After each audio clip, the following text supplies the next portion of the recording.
آج کے لیکچر میں ہم نیوٹن کے قوانین حرکت پر زیادہ غور و خوض کریں گے اور پھر ان کا اطلاق مختلف صورتوں اور حالتوں پر کریں گے. مختلف اگزامپل سالو کی جائیں گی اور ان سے پھر آپ کو یہ اندازہ ہوگا کہ نیوٹن کے لاز ہمارے آس پاس کی زندگی کو سمجھنے کے لیے کس قدر ضروری ہیں. 21ویں صدی میں رہتے ہوئے ہم بعض دفعہ بھول جاتے ہیں کہ جدید اور پرانے تصورات میں کس قدر زیادہ فرق ہے. پرانا تصور یعنی کہ نیوٹن سے پہلے کا تصور یہ تھا کہ ہر شے ٹھہرنا چاہتی ہے، مطلب یہ کہ اس کا جو نیچرل سٹیٹ ہے، اس کی جو قدرتی حالت ہے وہ ٹھہراؤ کی ہے. لیکن نیوٹن کے جو دو قوانین حرکت ہیں جن کا لب لباب یہ ہے کہ ہر شے اپنی حالت کو قائم رکھنی چاہتی ہے، اور یہ کہ اگر کسی شے کی حالت بدلتی ہے، اس کی حرکت، اس کی رفتار میں تبدیلی آتی ہے، تو وہ صرف اس لیے کہ اس کے اوپر کوئی قوت کار فرما ہے. تو اب اس سے ایک نیا تصور جنم لیتا ہے.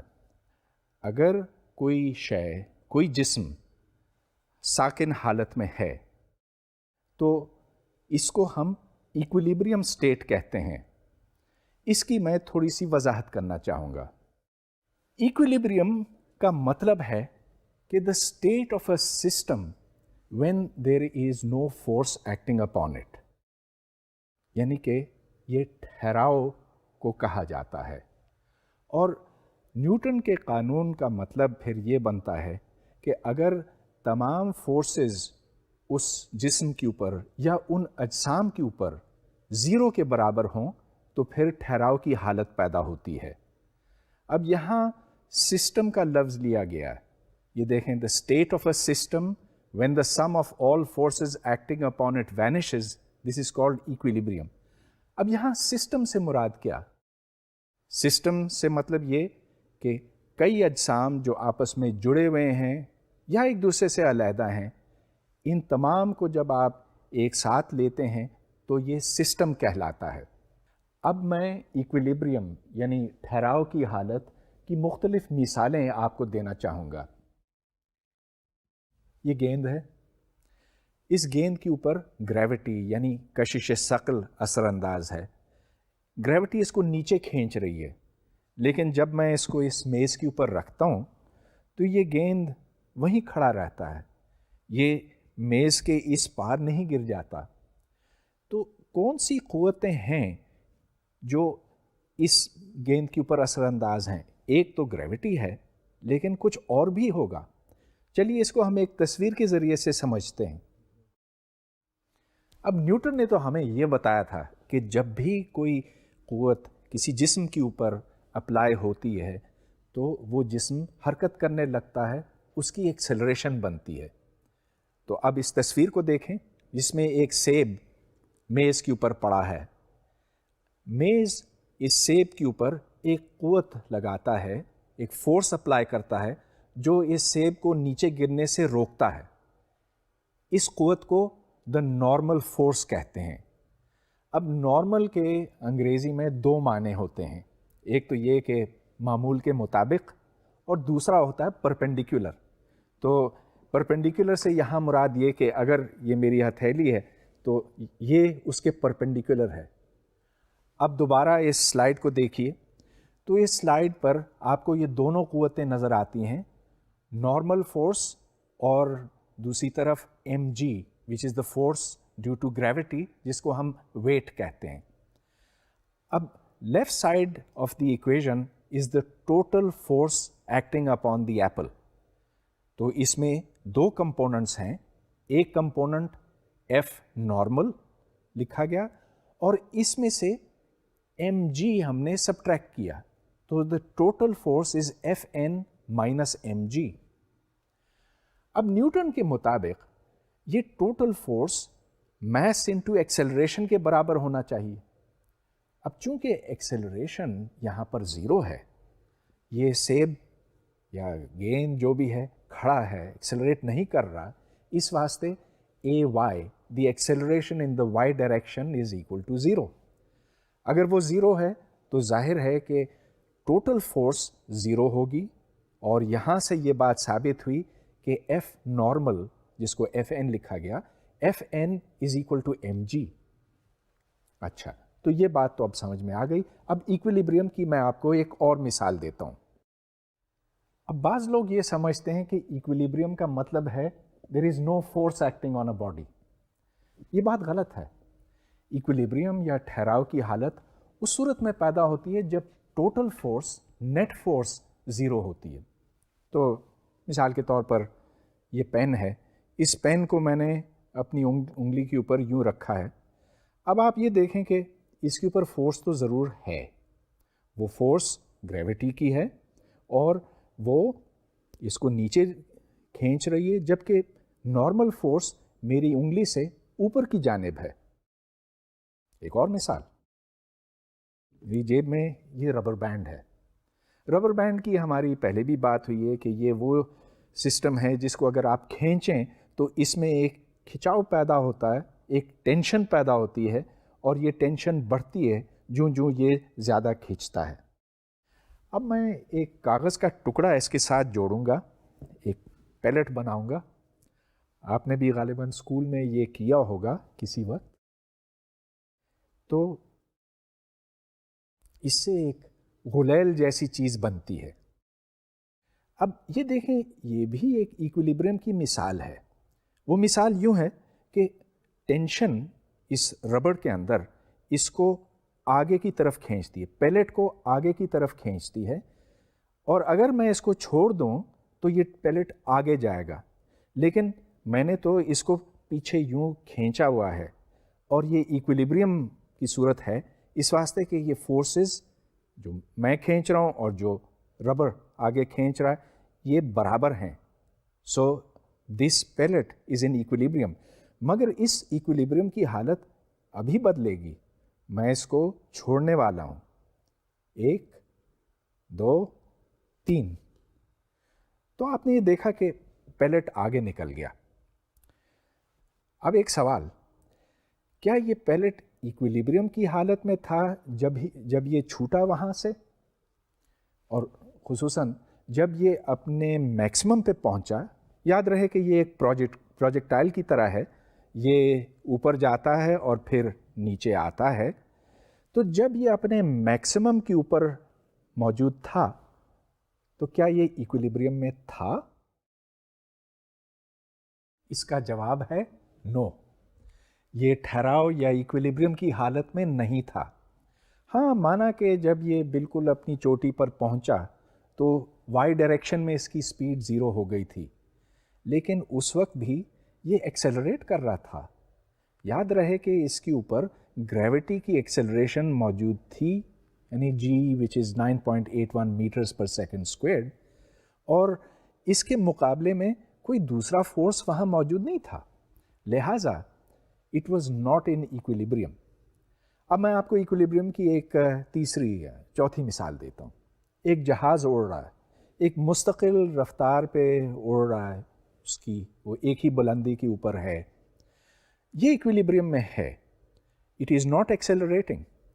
بنیادی بات یہ ہے کہ اس کی ایکسیلریشن چونکہ 0 ہے، اس واسطے اس کے اوپر کوئی فورس عمل نہیں کر رہی ہے. اب یہاں سے میں آپ کو ایک اور پرابلم دیتا ہوں. خیر وہ پرابلم میں خود ہی حل کروں گا، لیکن اچھا ہوگا کہ آپ اس کو اپنا پرابلم سمجھیں. تو وہ یوں بنتا ہے کہ یہ ایک جہاز ہے، جہاز ایئرپورٹ سے ٹیک آف کرتا تو یوں اٹھتا ہے اور پرواز کرتا ہے. ایئرپورٹ پہ کنٹرول ٹاور ہے. کنٹرول ٹاور نے ریڈار کے ذریعے سے اس کے پوزیشن کوآرڈینیٹس معلوم کر لیے. اب صورت کچھ یوں بنتی ہے، اس سلائیڈ پر دیکھیے. اس جہاز کا ماس m ہے اور اس کا پوزیشن ویکٹر کنٹرول ٹاور نے معلوم کیا ہے از r vector r equal to at plus bt cubed in the x direction plus ct squared plus dt to the 4 in the y direction. تو y direction سے مطلب اونچائی، بلندی. اب سوال یہ پیدا ہوتا ہے کہ اس کے اوپر فورس کتنی عمل کرتی ہے. اب یہاں پر ہمیں اور کچھ معلوم نہیں کہ اس کے اوپر فورسز گریوٹی کی کتنی ہے، ایئر ریزسٹنس کی کتنی ہے، وغیرہ وغیرہ، لیکن یہاں نیوٹن کا قانون لگا کر ہم یہ جان سکتے ہیں کہ اس کے اوپر ٹوٹل فورس کتنی بنتی ہے۔ اچھا، آپ کو پچھلے لیکچر سے یہ یاد ہوگا جب میں نے کیلکولس کی بات کی تھی کہ اگر آپ فنکشن آف ٹی کو ڈفرینشیٹ کرتے ہیں تو اس کے نتیجے میں کیا ملتا ہے۔ تو مثلاً ٹی کو اگر آپ ڈفرینشیٹ کریں تو 1 ملتا ہے، ٹی اسکوائرڈ کو 2t، ٹی کیوب کو 3t اسکوائرڈ، اور ٹی ٹو دی n کو کریں تو n times T to the power n-1۔ تو چلیے اس سلائڈ کو دوبارہ دیکھیں۔ اگر میں r کو ڈفرینشیٹ کروں وتھ رسپیکٹ ٹو ٹائم ایک دفعہ، تو dr by D T which means the vector velocity will be a plus 3bt squared in the x direction plus 2ct plus 4dt cubed in the y direction، یعنی کہ along j۔ اس کو ایک بار پھر differentiate کریں with respect to time، تو آپ کو یاد ہے نا کہ جب آپ ویلوسٹی ویکٹر کو ڈفرینشیٹ کرتے ہیں تو اس سے ایکسیلریشن بنتی ہے۔ تو the acceleration then is got by differentiating the velocity one more time, اور پھر آپ ایف ایکولز ایم اے استعمال کریں تو ایف کی ویلیو نکلتی ہے 6b m t in the x direction plus m into 2c plus 12dt squared in the y direction. اب دیکھیے بڑی دلچسپ بات بنتی ہے کہ ہمیں کچھ پتہ نہیں کہ اس جہاز کے اوپر کون کون سی فورسز عمل کر رہی ہیں، ایئر ریزسٹنس کیا ہے، گریوٹی کتنی ہے، کہ اس کا انجن کتنے زور سے ہوا کو پیچھے پھینک رہا ہے، وغیرہ وغیرہ۔ ہم نے صرف اس کی ایکسیلریشن معلوم کر کے بس فورس نکال لی۔ اچھا، ایکسیلریشن ہم نے کیسے معلوم کی؟ From the position. اور اب آپ یہ پوچھ سکتے ہیں کہ پوزیشن کیسے معلوم؟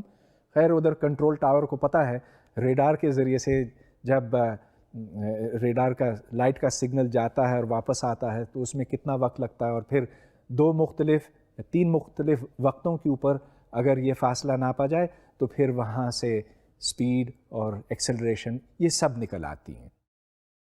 اب ایکویلیبریم کی کئی مثالیں آپ کے سامنے آئی ہیں، ایک اور میں دیتا ہوں جس میں ایک وزن کو رسی کے ساتھ باندھا گیا۔ اب یہ میں آپ کے سامنے کرتا ہوں، ایک ہلکی رسی ہے اور اس کے ساتھ ایک جسم یوں جڑا ہوا ہے، یہ جسم اس کو نیچے کھینچ رہا ہے، اس کا اپنا وزن ہے، اور اس رسی کے اندر ایک ٹینشن ہے۔ اس ٹینشن کو ہم کچھ بہتر طور پہ سمجھنا چاہتے ہیں تو یہ دیکھیں کہ اس کے اندر جو فورس ہے وہ اوپر کی طرف ہے۔ اگر میں اس کو یوں کاٹ دوں تو اس کے اندر جو ٹینشن ہے وہ ہمیں دکھائی دے گی، اوپر کی طرف بھی ہے اور نیچے کی طرف بھی۔ اس کی تصویر دیکھیں، اگر ایک کھینچی ہوئی رسی کو آپ یوں کاٹیں تو اس میں ٹینشن ایک طرف بھی ہوگی اور دوسری طرف بھی۔ اب اگر آپ اس وزن کے حوالے سے دیکھیں تو ٹینشن اوپر کی جانب ہے اور وزن نیچے کی طرف، سو the tension balances the wait. اب رسیوں کا بڑا فائدہ اس لیے ہوتا ہے کہ آپ کسی شے کو دور سے کھینچ سکتے ہیں اور فورس کی ڈائریکشن بدلی جا سکتی ہے۔ اب اس رسی کے ایک چھوٹے سے حصے کو آپ دیکھیں، اس حصے کے اوپر فورس رائٹ کی طرف T2 ہے اور لیفٹ کی طرف T1۔ نیوٹنز لاء کے مطابق اس چھوٹے سے حصے کو ایکسیلریٹ کرنا چاہیے کیونکہ اس کے اوپر ایک ٹوٹل فورس ہے، اس ٹوٹل فورس کی ویلیو ہے T2 مائنس T1، اور بقول نیوٹن سیکنڈ لاء کے this should be equal to m times a۔ لیکن اگر یہ رسی بہت ہلکی ہو تو اس کا مطلب یہ ہے کہ m از 0۔ اچھا، مانا کہ کبھی ایگزیکٹلی 0 تو نہیں ہوتا، لیکن اگر یہ بہت ہلکی رسی ہے، مثال کے طور پہ یہ، تو پھر اس کے وزن کو آپ تقریباً نگلیکٹ کر سکتے ہیں اس وزن کے مقابلے میں۔ تو m اگر 0 ہو تو اس کا مطلب یہ کہ T2 اور T1 کو برابر ہونا چاہیے، تو پھر ان کو ایک ہی نام دے دیجئے، ان کو T کہیں۔ اس سے یہ نتیجہ نکلا کہ ایک رسی کے اندر، ایک ہلکی رسی کے اندر ٹینشن اس جگہ اور اس جگہ ہر جگہ کانسٹنٹ ہے، برابر ہے. تو این آئیڈیل میس لیس روپ ہیز کانسٹنٹ ٹینشن. اور یہاں نیوٹنز تھرڈ لا کا اپلائی ہونا بہت ضروری ہے. یہ دیکھیں کہ رسی کے ہر حصے کے اوپر فورسز عمل کرتی ہیں، مگر یہ ایکشن اور ری ایکشن فورسز ایک دوسرے کے برابر ہیں. اب دوبارہ چلیے اس وزن کی طرف. کیونکہ یہ وزن ایک جگہ پہ ٹھہرا ہوا ہے، اے وائی کی ویلیو 0 ہے، اس واسطے اس مخصوص سسٹم کے واسطے the tension is equal to M G. اور جیسا کہ میں پہلے بتا چکا ہوں، اس ٹینشن کی ویلیو ہر جگہ برابر ہوگی رسی کے اندر. تو یہ تو ہلکی رسی کی بات تھی. یہ آپ دیکھ سکتے ہیں کہ اس کا وزن بہت کم ہے، لیکن بھاری رسیاں بھی تو ہوتی ہیں. مثال کے طور پہ یہ تھوڑی سی ٹیڑھی ہوئی ہے، اگر میں اس کو یوں کھینچوں تو یہ کچھ سیدھی ہو جائے گی. میرا سوال یہ ہے کہ کیا ٹینشن یہاں پر اور یہاں پر اور یہاں پر برابر ہے؟ ہو ہی نہیں سکتا. اس لیے کہ دیکھیں یہاں پر اس کو کتنا کم وزن اٹھانا پڑ رہا، لیکن یہاں پر پوری رسی کا وزن اس حصے کو اٹھانا پڑ رہا ہے. لہٰذا یہاں پر ٹینشن زیادہ ہے بنسبت ادھر کے اور ادھر کے. سو اے میسو روپ does not have uniform tension. Tension کی سمت کو ہم اپنی مرضی کے مطابق بدل سکتے ہیں. رسی کے اندر اگر یہ رسی ہلکی ہو تو ہر جگہ ٹینشن برابر ہوگی. اور جو تصویر آپ دیکھ رہے ہیں اس میں ایک وزن لٹکایا گیا ہے میز کے ساتھ، اور ایک پلی سے اس کی ڈائریکشن بدلی گئی ہے، یعنی کہ ٹینشن جو ہے اب اس بڑے وزن کو میز کی ایک طرف کھینچ رہی ہے. یہاں پر اس کا ایک اور مصرف دکھایا گیا ہے. وزن اٹھایا جا رہا ہے، ایک مزدور ایک رسی کو کھینچ رہا ہے اور اس سے وزن اوپر کی طرف اٹھ رہا ہے. تو ایف ٹی یہاں پر جو دکھایا گیا دو طرف ہے اور یہ دونوں ایڈ ہو رہے ہیں، and the net force upwards is 2 times F T. یہ ایم جی کے برابر ہوگا اگر ایکویلیبریم ہو، اور اگر 2 ایف ٹی ایم جی سے بڑا ہو تو جو سامان اٹھایا جا رہا ہے وہ اوپر کی طرف ایکسیلریٹ ہوگا. ایک اور مثال آپ کے سامنے ہے ایلیویٹر کار کی.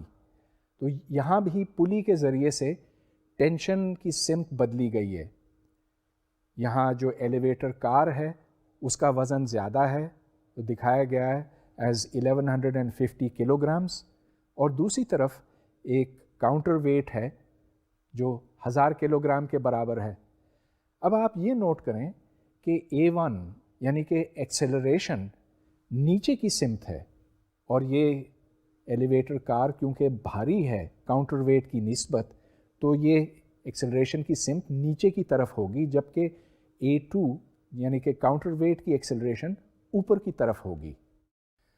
تو کھینچی ہوئی رسیاں تو آپ نے بہت دیکھی ہیں، لیکن بعض دفعہ جب رسا کشی کا مقابلہ ہوتا تب اس کی فزکس خاص طور پہ دلچسپی کا باعث ہوتی ہیں. تو چلیے ایک ایسا مقابلہ دیکھتے ہیں. تو یہاں پر 2 ٹیمیں ہیں، ایک ٹیم لڑکیوں کی ہے ایک لڑکوں کی ہے، اور مقصد یہ ہے کہ دونوں ٹیمیں اپنی طرف کھینچیں گی اور جو زیادہ زور سے کھینچ سکی وہ ٹیم جیت جائے گی. اب یہ آپ دیکھیں کہ دونوں طرف جو بچے ہیں وہ ایک طرف جھکے ہوئے ہیں اور وہ پورا زور لگا رہے ہیں. انہوں نے ٹینس شوز پہنے ہوئے. اس کا کیا مقصد ہے کہ وہ زیادہ سے زیادہ زور لگا سکیں اور پھسلیں نہ. تو وہ زمین کو دھکا دے رہے ہیں اور اس وقت پورا زور لگ رہا ہے دونوں طرف. ہاں تو یہاں کوئی جیتے گا اور کوئی ہارے گا. کون جیتے گا؟ جو زیادہ اس طرف کھینچ سکا یا جو زیادہ اس طرف کھینچ سکا. دونوں ٹیموں نے اس بات کو یوز کیا کہ زمین پر وہ جتنا زیادہ زور لگائیں گے تو اس کے نتیجے میں ری ایکشن زیادہ ہوگا اور وہ زیادہ دوسرے کو اپنی طرف کھینچ سکیں گے. کچھ سوالات فزکس کے حوالے سے دیکھیں. ایک میں نے آپ کو یہ بتایا تھا کہ اگر ایک ہلکی رسی ہے تو ہر جگہ ٹینشن برابر ہوگی. اب یہاں رسی کو آپ ہلکا ہی سمجھ لیں، لیکن کیا اس پوائنٹ کے اوپر ایک ٹیم یہ کھینچ رہی ہے، ایک ٹیم ادھر کھینچ رہی ہے، تو کیا ٹینشن یہاں اور یہاں برابر ہوگی؟ نہیں، ایسے نہیں ہوگا، کیونکہ ہر کھلاڑی، ہر کھینچنے والا جو ہے وہ ٹینشن میں تھوڑا سا اضافہ کرتا، تو میکسیمم ٹینشن یہاں پر ہوگی اور سب سے کم ٹینشن اس سرے کے اوپر ہوگی، اس طرف بھی اور اس طرف بھی۔ اب چلیے ایک اور دلچسپ سوال بنتا ہے، فرض کیجئے کہ جس زمین کے اوپر یہ ہیں وہ بہت پھسلن ہے، کہ وہاں پر بجائے مٹی کے وہاں برف ہے، تو پھر کیا ہوگا؟ کیا یہ ٹیمیں ایک دوسرے کو ہرا سکیں گی؟ اور اگر چلیے پھسلن کو چھوڑیے، اگر یہ مقابلہ خلا میں ہوتا تو وہاں کیا ہوتا؟ اب یہ دیکھیں کہ ادھر تو کوئی ایکسٹرنل فورس ہو نہیں سکتی، تو اگر آپ دونوں کھلاڑیوں کو، دونوں ٹیموں کو، ایک ٹیم یہ ایک ٹیم یہ، اس کے گرد ایک یوں باکس بناتے تو the net force on the box would be zero, لیکن ہر ٹیم جو ہے دوسری ٹیم کو اپنی طرف کھینچ رہی ہے، اور پھر وہاں بھی یہ ہوگا کہ دونوں ٹیمیں آپس میں آ کے جڑ جائیں گی، کیونکہ ہر ایک جو ہے وہ کھینچ رہا ہے اپنی طرف۔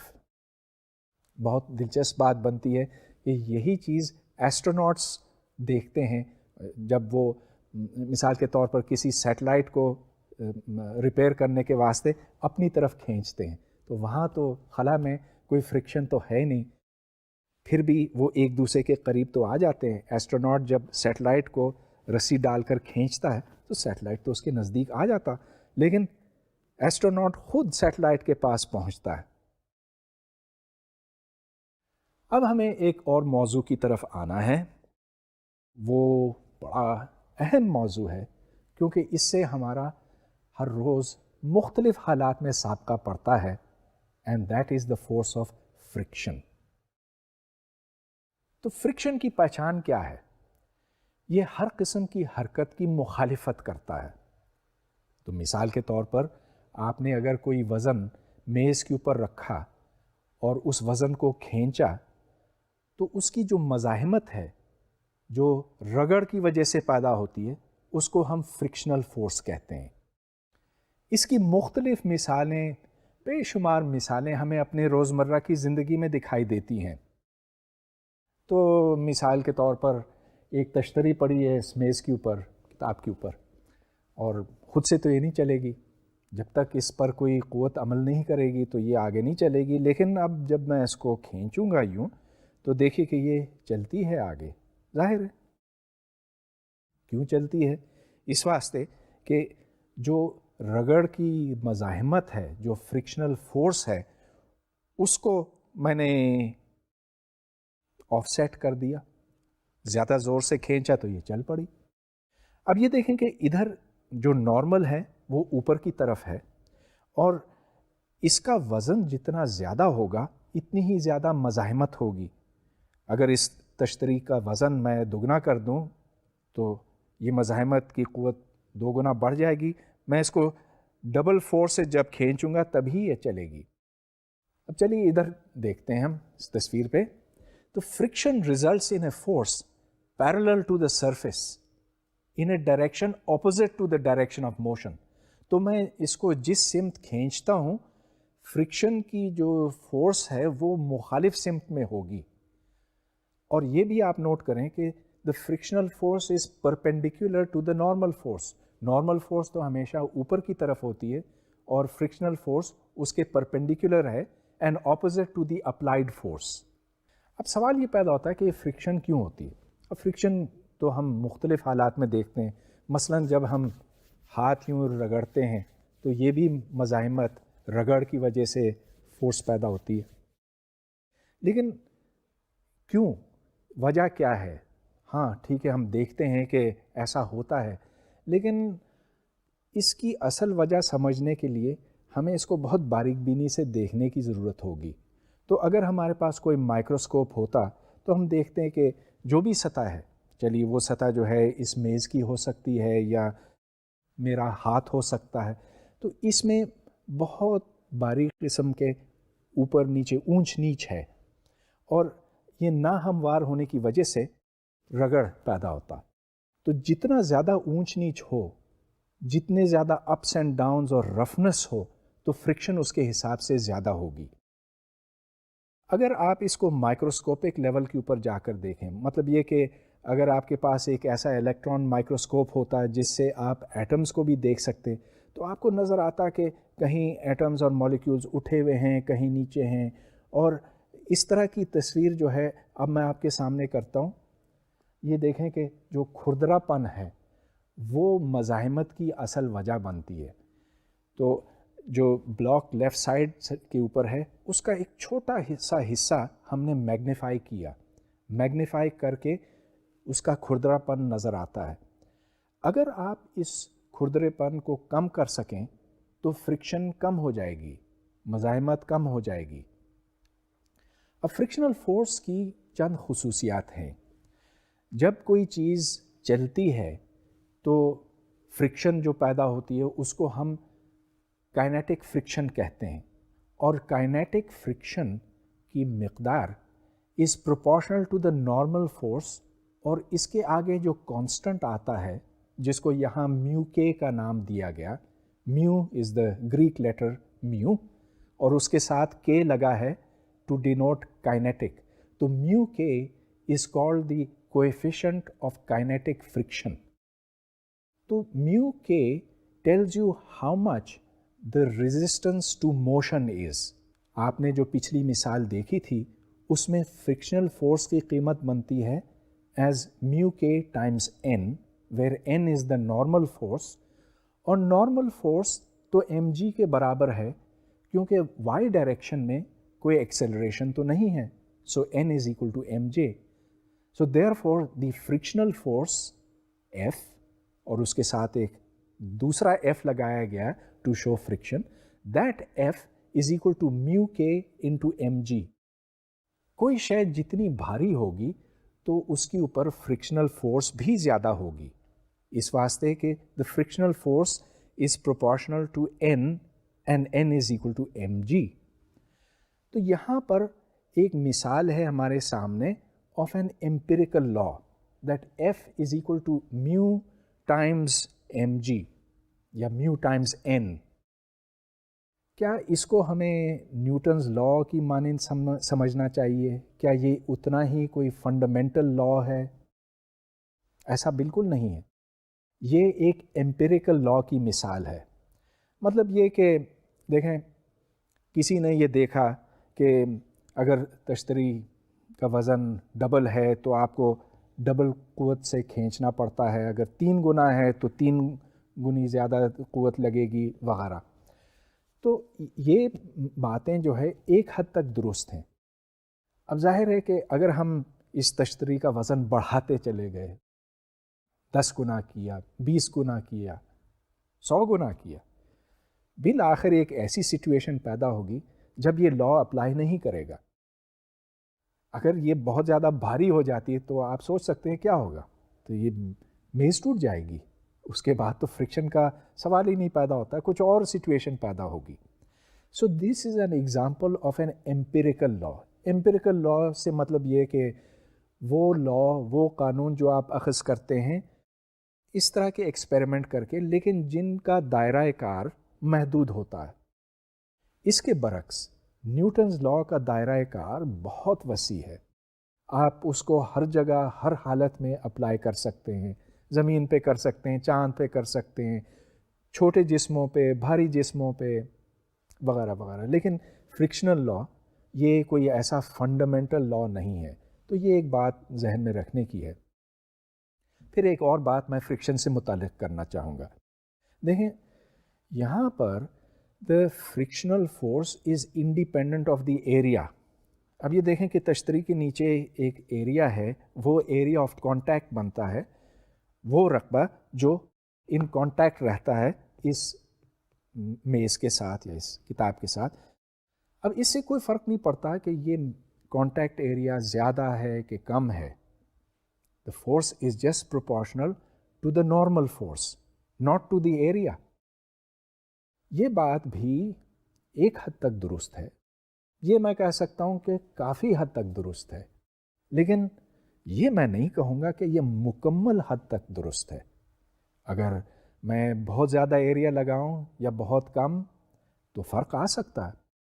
اچھا، اگر بہت کم ہو، فرض کیجئے کہ اس تشتری کا سارا وزن ایک سوئی کے اوپر ہوتا یا سوئی سے بھی باریک چیز کے اوپر ہوتا، تو پھر میں اگر اس کو یوں رکھتا تو سوئی تو میز کے اندر چلی جاتی، and then F is equal to mu k times N would not apply. یہ باتیں بہت ضروری ہیں ذہن میں رکھنے کی ہیں کہ ایمپیریکل لاز اور فنڈامنٹل لاز میں بہت بڑا فرق ہوتا ہے۔ اب میں فرکشنل ڈائنامکس کی طرف آتا ہوں، مطلب یہ کہ ایک جسم کس طرح سے حرکت کرتا ہے رگڑ کے ہوتے ہوئے، اور جب مزاحمت ہوتی ہے تو ظاہر ہے کہ فرکشنل فورس بھی ہمیں شامل کرنا پڑتا ہے۔ اب ایکس ڈائریکشن کو پہلے لیجئے، یہاں پر net force F minus mu times N ہے، اور یاد رہے کہ ایف وہ طاقت ہے جس سے میں کھینچ رہا ہوں تشتری کو، اور میو کے ٹائمز این مزاحمت کی قوت ہے جو فرکشن کی وجہ سے پیدا ہوتی ہے۔ ان کا جو ڈفرنس ہے وہ ایم اے کے برابر ہونا چاہیے۔ M a is of course by Newton's law, اور اے ایکسلریشن ہے along دی ایکس ڈائریکشن۔ اب وائی ڈائریکشن میں دیکھیے، وائی ڈائریکشن میں n is equal to M g, اس واسطے کہ a y there is no acceleration in the y direction, تو یہاں سے یہ ایکویژن ہمارے سامنے آتی ہے کہ F minus mu into m g is equal to m a, ادھر سے اے کی ویلیو نکل آتی ہے۔ تو آپ نے یہ دیکھا کہ یہ ایک بہت آسان پرابلم تھا۔ We know what the acceleration is for any given force and for any given mass provided we know what the coefficient of friction is۔ Friction تو ہوتی ہے جب کوئی جسم حرکت کرتا، لیکن اگر کوئی جسم ساکن ہو تو اس وقت بھی فرکشن موجود ہے۔ اب دیکھیے اس میں اور کائنیٹک فرکشن میں ایک فرق۔ کائنیٹک فرکشن یعنی کہ وہ فرکشن جو موجود ہوتی ہے جب کوئی جسم حرکت کرتا، اس کی ویلیو ایک کانسٹنٹ ویلیو ہوتی ہے، it is mu times N is the reaction. لیکن یہاں پر جب کوئی چیز ساکن ہوتی ہے تو فرکشنل فورس کی ویلیو کوئی فکسڈ ویلیو نہیں ہوتی۔ اب میں اس تشتری کو کھینچ رہا ہوں لیکن یہ چل نہیں رہی ہے، ہلکا کھینچا میں نے، اور اس کا جو ریئیکشن ہے وہ بھی اسی حساب سے ہلکا ہے۔ صرف جب میں اس کو ایک حد سے زیادہ طاقت سے کھینچوں گا تب یہ چلے گی اور تب وہ فورسز بیلنس ہوں گے۔ کہنے کا مطلب یہ کہ static friction adjust changes its value depending upon the applied force. یہ کائنیٹک فرکشن سے مختلف ہے۔ اس کو ایک تصویر سے دیکھتے ہیں تو سلائڈنگ کیس کی طرح، مطلب یہ کہ کائنیٹک کیس کی طرح یہ ویسی ہی سچویشن ہے، لیکن جو ایکسلریشن ایکس ڈائریکشن کے along ہے اس کی ویلیو 0 ہے۔ ایکس ڈائریکشن اور وائی ڈائریکشن میں آپ فورسز بیلنس کریں تو ایکس ڈائریکشن سے capital F is equal to small F which is the frictional force, اور وائی ڈائریکشن میں پہلے کی طرح N is equal to M G.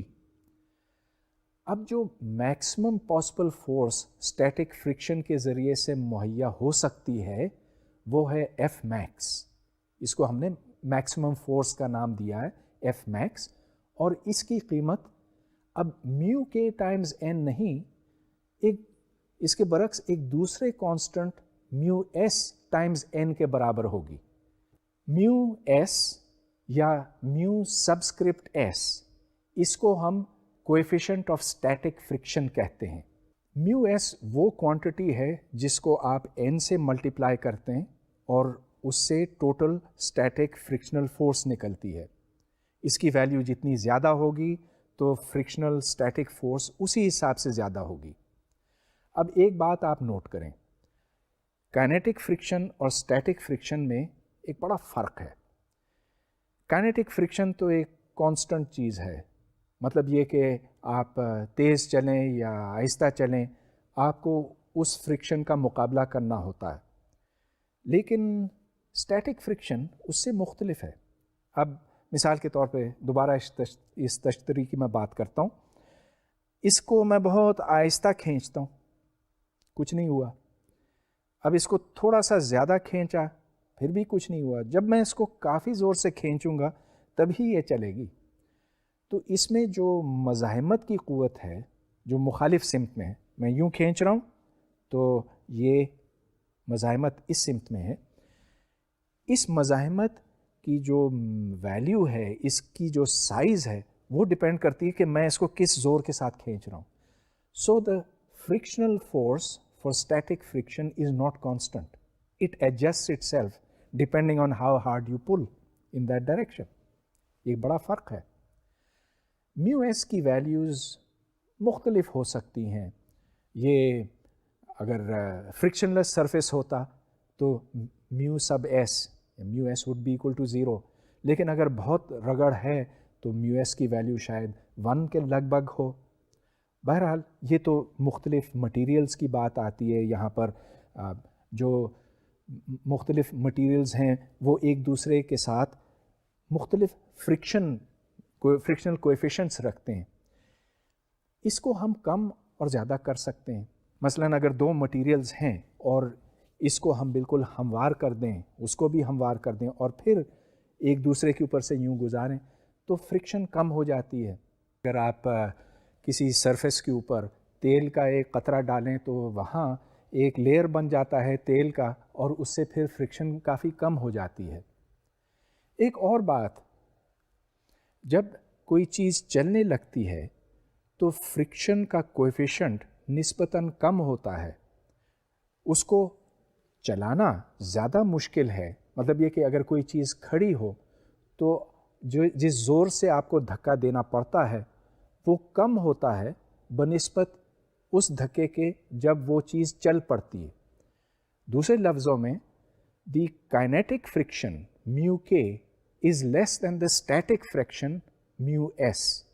تو اس کی ایک تصویر دیکھ لیتے ہیں. یہاں پر ایک گراف بنایا گیا ہے of the frictional force versus the applied force. Applied force سے مطلب وہ طاقت جس سے آپ کسی چیز کو گھسیٹتے ہیں. اور فرکشنل فورس دو قسموں کی ہو سکتی ہے، ایک اسٹیٹک فرکشن اور ایک کائنیٹک فرکشن. تو جب تک کوئی چیز چلتی نہیں ہے اس وقت تک فرکشنل فورس بڑھتی چلی جاتی ہے. تو جیسے جیسے اپلائیڈ فورس بڑھ رہی ہے تو آپ یہ دیکھ رہے ہیں کہ فرکشنل فورس بھی اسی حساب سے بڑھتی جا رہی ہے. اور بس یہ ایک انتہا پر پہنچے گی، اپنے میکسیمم پر پہنچے گی، اور اس کے بعد وہ جسم چل پڑے گا، اور پھر اچانک جو فرکشنل فورس کی مقدار ہے وہ کم ہو جائے گی. اب یہ تو ایک بہت دلچسپ بات بنتی ہے کہ آپ کو زیادہ زور لگانا پڑتا ہے کسی چیز کو حرکت دینے کے لیے اور کم زور لگانا پڑتا ہے اس کو حرکت میں رکھنے کے لیے. یہ صرف فرکشن کی موجودگی میں. ایک اور بات آپ نوٹ کریں. دیکھیں، ہم نے تو اسٹیٹک اور سلائڈنگ فرکشن کی بات کی ہے، لیکن ایک تیسرے قسم کی فرکشن بھی ہوتی ہے جس کو سلائڈنگ فرکشن کہتے ہیں. سلائڈنگ فرکشن جیسے کہ ایک پہیا، ریل کا پہیا پٹری کے اوپر سے گزرتا ہے تو وہاں بھی فرکشن ہے، رگڑ ہے.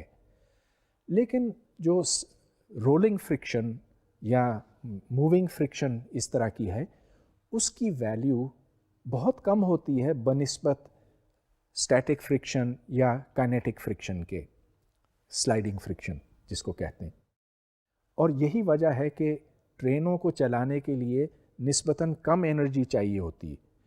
تو کاش کہ ہمارے ملک میں ٹرینوں کا زیادہ استعمال ہوتا، اس لیے کہ اس میں ایندھن پھر کم خرچ ہوتا، کیونکہ جو انرجی ضائع ہوتی ہے فرکشن کا مقابلہ کرنے کے لیے وہ کم ہوتی. اب میں ایک آسان پرابلم سالو کروں گا نیوٹن کے لاء کا استعمال کر کے، اور اس میں کوئی فرکشن نہیں ہے، بہت سمپل پرابلم ہے، لیکن اس سے ہم کافی کچھ سیکھیں گے. تو چلیے یہ دیکھتے ہیں. There is a box of mass 2 kilograms which slides on a frictionless floor.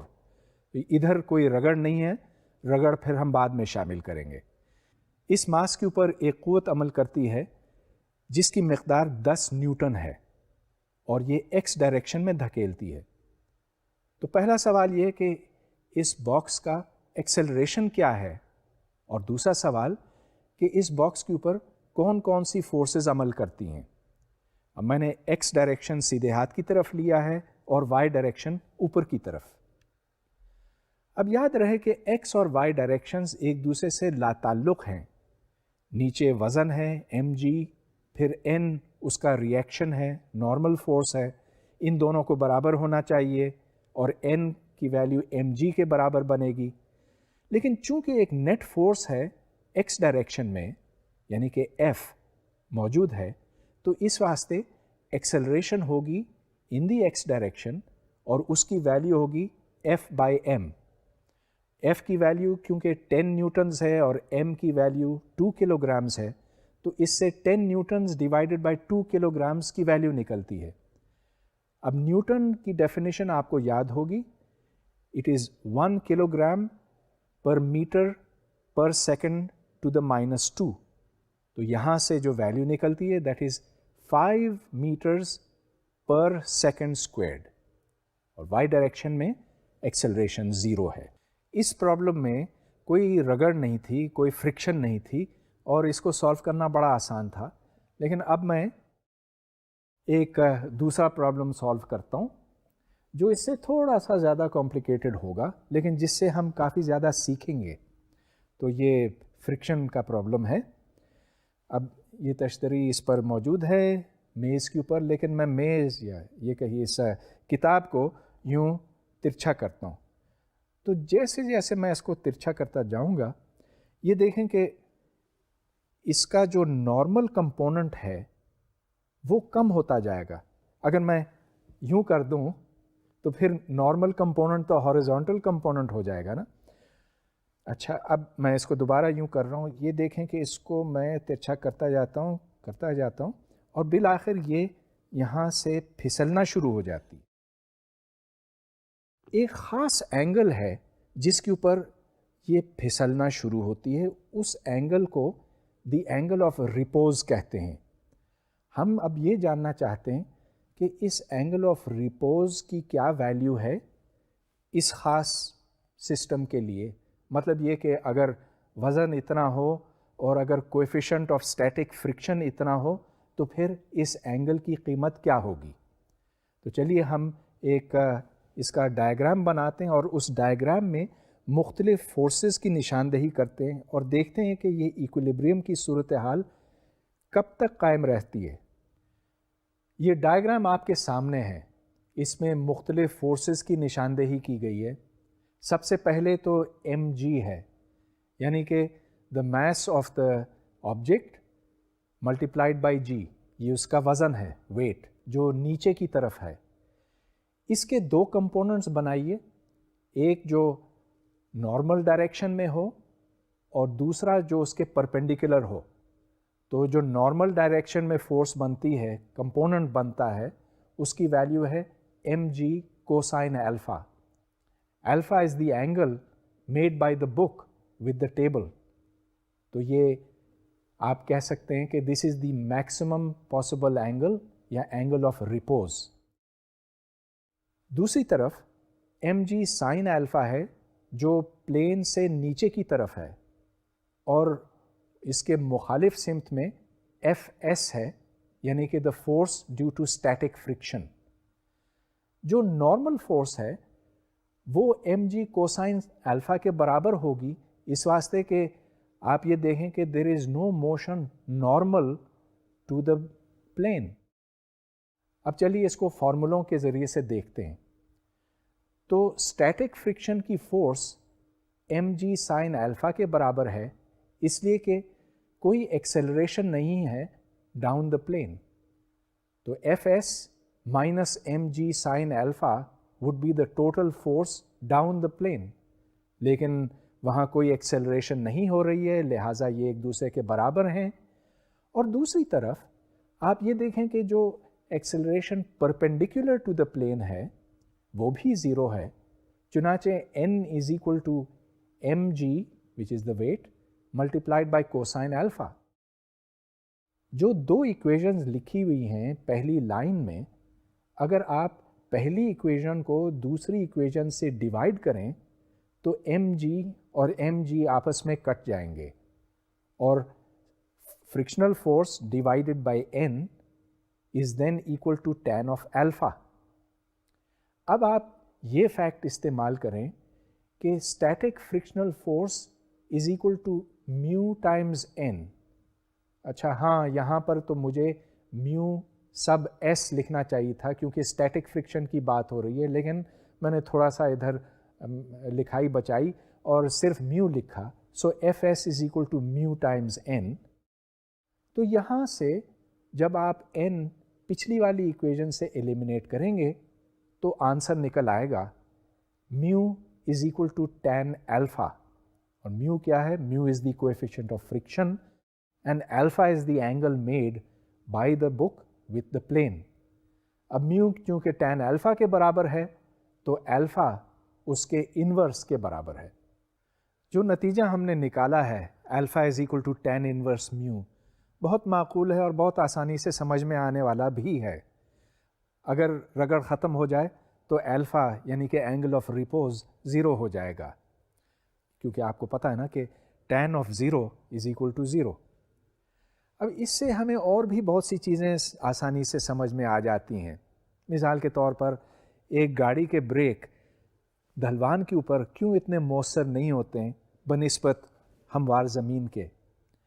اس کی وجہ یہ کہ جو نارمل فورس ہوتی ہے ڈھلوان کے اوپر وہ کم ہو جاتی ہے.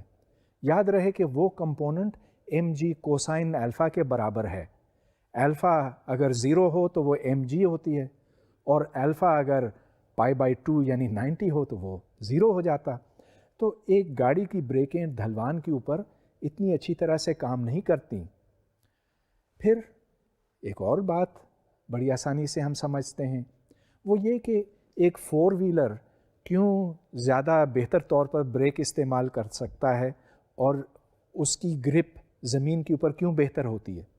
اس واسطے کہ اس گیون کویفیشنٹ آف فرکشن کے واسطے نارمل فورس تو اتنی ہی ہے، لیکن بجائے 2 سے ملٹیپلائی کرنے کے 4 سے اگر آپ ملٹیپلائی کریں تو ظاہر ہے کہ فرکشنل فورس بڑھ جاتی ہے. تو یہ ساری باتیں بہت آسانی سے سمجھنے میں آنے والی ہیں، اور اب بھی فرکشن سے متعلق کئی باتیں رہ گئی ہیں، خصوصاً یہ کہ اگر ہم کسی لیکوڈ میں سے گزریں تو پھر فرکشن کیوں ہوتی ہے، کیسے ہوتی ہے، اور اس کے اثرات کو ہم ایکویشنز میں کیسے بند کر سکتے ہیں. یہ ساری باتیں پھر ہم اپنے اگلے لیکچر میں کریں گے. اس وقت آپ سے دوبارہ ملاقات ہوگی.